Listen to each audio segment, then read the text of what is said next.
অভাব নাই কেমনে করব। মাতৃগর্ভে 10 মাস 10 দিন, এরপর পৃথিবীর আলোয় আগমন।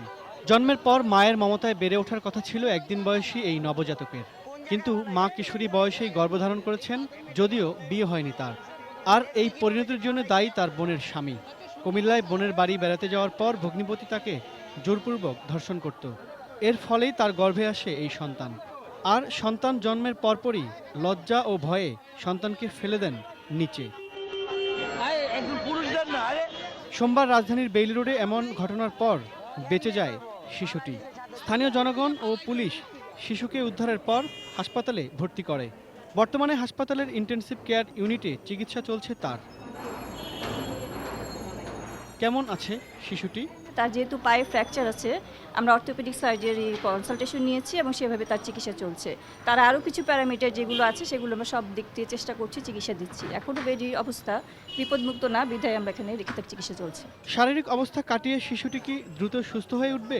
মেজর একটা অংশ যেটা ফিমার ফ্র্যাকচার, সেটা খুব বড় একটা অংশ, সেটার চিকিৎসা চলছে। সেটা অনেক বিপজ্জনক, পরবর্তীতে বিপদের কারণ হতে পারে। আর্লি ডেলিভারির সময় অনেক সময় দেখা যায় যে মা ইন্টিনেটাল চেকআপে থাকে না, ইনফেকশন ব্যাপারটা পরবর্তীতে চলে আসে।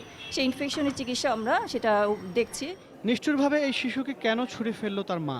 ঢাকা মেডিকেল কলেজ হাসপাতালের ওসিসিতে চিকিৎসাধীন কুমারী মা চিকিৎসকদের জানিয়েছেন তার করার কিছুই ছিল না। সে ভগ্নিপতির দ্বারা হওয়ার পরে যে কাকে বলবে সেরকম লোকজন ওর ছিল না, হয়তো যে শেয়ারিংটা সে করতে পারে না।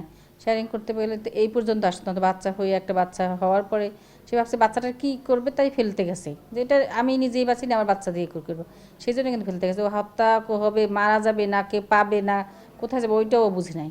হয়েছে ওই কাজের মেয়ে তো মানে আর বুদ্ধি শুদ্ধি একটু কম, যার জন্য ফেলে দেই, যা হবে। এই চিকিৎসক জানালেন, ধর্ষণের ঘটনার পর বোন ও পরিবারের সদস্যদের বিষয়টি জানালে অনেক আগেই তার প্রতিকার পাওয়া যেত। বর্তমানে কুমারী মায়েরও শারীরিক অবস্থা ভালো নেই। ও আসলে কিছুই বুঝতে পারে, আশেপাশের লোকজন তো কেউ নাই আপনজন, তার জন্য সে মানসিকভাবে খুব বিপর্যস্ত। দুইটা মিলাইয়া তো ধরে না 2-3 মাস তার সুস্থ হইতে লেগে যাবে। Imran Hossain Suman, ATN news, Dhaka.